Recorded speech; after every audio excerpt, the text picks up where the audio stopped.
Not a traditional center. Quick breaking news. My lights work. Yes. But the bigger one is Philly loses. Celtics are now in a virtual tie for third. Oh man, So they keep surging, here you go. And you know what? Keep climbing. and they hold that tiebreaker, right, against Miami. Yeah, virtual tie. It's still, when you're down in the loss column, the other team's technically ahead, but that's fine. Don't be scared. There's no reason to be scared. Don't dodge Bobby's going to make us feel all right. standings. Yeah. Like, don't try to finagle. I think Jeff Van Gundy said it on the national broadcast a little while ago. Like, if you ask for something in the standings or in tanking or in seeding, you're gonna get it. And sometimes what you wish for might not end up being what you want. Let's not overthink this. Let's not overthink this. You don't want Brooklyn. You don't. You don't. Yeah, you don't. So you're not going to rise to the 1 seed if you have the opportunity, just because you might get them? It doesn't matter. You don't have control over it because you may play yourself into some other teams are playing too. You can't control if they win or lose. Brooklyn could finish 7 or 8 in the play-in tournament. You have no idea what they'll rise up to, because they could finish as the 8th team, but then the 8th and the 9th get in and they're the 7th seed. You can't fix it except to completely avoid 1 or 2, which I don't think you can do because you're playing for home court, and it's such a razor thin margin between 2 and 4. It's hard to control. We're not saying the Celtics should tank to avoid them. We're saying that would be really friggin' unfortunate if you shot all the way up the rankings, you got the number 1 seed, and your prize was the Brooklyn Nets in round 1. I think that would be a horrible outcome. So it's, again, you're not going to do anything to manipulate it, but let's not pretend it's not bad. It's bad. It would be the worst case scenario. Worst case scenario. That's the best way to put it. It's the worst case scenario. It's the worst case scenario. It doesn't mean you can't win. It just sucks, of everything that you'd end up with there. Charlotte, Atlanta, Toronto, or Brooklyn. Obviously, Brooklyn's who you don't. Obviously, Brooklyn's who you don't want to play. So again, we don't need to call it something it's not. It's not. That's scary. Yeah, it's a tough first round matchup. Yeah, and you still might beat them. It's just scary. It's just that's, you definitely would rather not. Let somebody else deal with them. Especially let somebody else deal with them and let them knock out a friggin' 1 seed. Wouldn't that be something? Like they could be giant killers. Right. They can get those guys out of the way, so you don't have to face a Milwaukee. Bobby, a Milwaukee or a Miami team. Yeah, you're gonna need them to knock off one of those big 3 for you. So I think that's inevitable. But you don't. If you're going to see them in the second round, see them in the conference finals. You don't want to see them right out the gate. Yeah, and there's something too to if 2 teams in a grueling series that can kind of take both teams out. We saw that when the Celtics went 7 with Toronto, and they were a little worn out for that Miami series after Miami had just blown through Milwaukee there. So there's something to that too. You do want the easiest path that you can come up with here, and there's no real easy path in the East, but if you do get up to 1, that's where you might end up getting, as John, you talked about the Atlanta or Charlotte team that probably pushes you a tiny bit, but there's no real fear that those teams are going to knock you out, especially with no Hayward or Collins on those There's no teams. fear that you're going to lose to those other teams at this point. You couldn't say that about the Celtics before. Now, there's no fear that you're going to lose to any of those teams. Are you scared of Toronto? No, there's no. Look, I like Toronto, but there's no fear you're It'll going to be lose a long to those series. teams.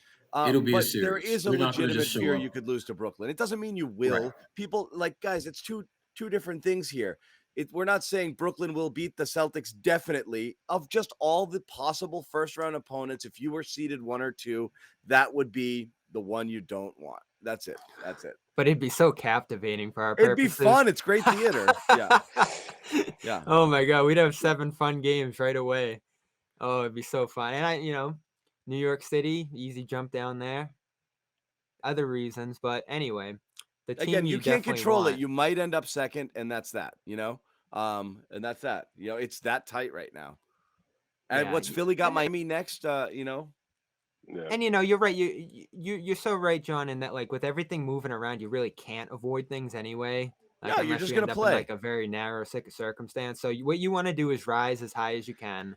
And that gives you a better chance of seeing a worse team. You could see a world in which their distance is created between 4 and 5, so you're assured home court, and you could rest people. That's the only thing I could see some teams doing. but multiple teams might have that in mind, but like that's Right. one thing I could see happening if there were some separation, and that the top 4 teams and the Bulls fall, and that fight, they're 3, 4, 5 games back, and you've got home court in that first round. Maybe that's somewhere where you'd think about it. I think the three spot is a sweet spot for the Celtics, because that it will avoid you having to play one of those play-in teams, and I think Brooklyn will be in that 7, 8, Yeah. 9, 10 range. And so, if you're the 3, you're not going to deal with that. The 'cause you're You don't have downside, to worry, yeah. the downside to not being the 2 though is a guaranteed second home series. Home court through 2 rounds. But Right. you know what? So This you're is a dodging team that Brooklyn to fit into Right. that 3 spot, which is the sweet 3 spot, but you're risking not getting home court for that second round. But this is probably the one team in the Eastern Conference that nobody wants to see on their home floor, because Definitely. they have gone into lots of cribs and just basically put their feet up on the damn table, muddy as hell, sit back and like, now what y'all going to do? Clean my stuff. We F own your this. couch. I mean, the way that they've gone into Rick James style. so disrespectful. It's just been absolute disrespectful. We're not only going to beat you, but we're going to beat the snot out of you. Eat your food, try on your clothes. Tonight was your embarrassing for Denver. And then we're going to go home. Tonight was embarrassing for Denver. It was. Really, they are really demoralizing teams. It really is incredible. Yeah. It's I mean, incredible. The Right, and 50-piece in Philly still blows my mind. Mhm. That's never happened in Celtics history between them and the Sixers, and they've obviously played a Balling million out. games over the years. Mhm. Oh, what a run they've been on here. Yeah, it's crazy. I've never seen a Celtics team do a 180 like this, honestly. Never. Look, I know there's been plenty of Celtics basketball that happened way before I started watching and covering this team, but this has been a heck of a season. Yeah, but some of those the teams that back in the 50s and 60s before we were around were teams that had veterans who, for whatever reason, just the switch came on, and then lo and behold, this team of like 9 rotation guys, 7 of which are Hall of Famers. Lo and behold, they figured out how to win. Well, no shit, that's what happens when you got Hall of Famers. That's kind of how that works. Right. On this team, you got maybe 1, 2, maybe that you could project to be in that conversation, and yet they have literally flipped the script like we've never seen before. Went from being, basically, man, if they could just get one of the top seeds in the playing game, this is going to be a good Right. season. Nobody They'll learn flips from the this script. one. This will be a learning season for them, right? Do you remember Right. last year? We made a lot of fun of this. Tristan Thompson, after a loss in a post-game, press conference was like, yeah, we're playing for something bigger than this. And we're like, dude, you guys are a freaking 500 team. Like, give me a break. But like You're this lying. idea that like, we got it. We're going to, and no, That they was didn't. horrifying to listen to. But this team did. And it's Right, it's amazing. It's amazing. It's amazing. It happened on a dime, John, right after the collapse in New York, when I especially declared them dead. They just started winning every game after that. It was Marcus who started it, because when Marcus came back and was a different guy, and the Marcus, please don't trade me, Marcus, has continued on playing easily the best basketball of his career, easily, by miles. And then the Rob thing, I think, just that awakening of that defense, that little thing where that little switch that Ime made, where he's just letting Rob play free safety, just changed everything, because everybody committed to defense all at once. And they did what they do, and they make it really hard. And as soon as you friggin' get into the paint, Rob's flying in there out of nowhere, and just like it just completely changed the game. But it starts with Marcus, and I think that little Ime switch, and then Tatum started getting better. They bought into you never see a team buy in on not do something for so long and then all of a sudden be like, oh, let's do it, and they did like that. Especially offensively. Defense, we always said, is effort and commitment, and fine, little bit of learning curve with the switching and stuff like that, which is fine.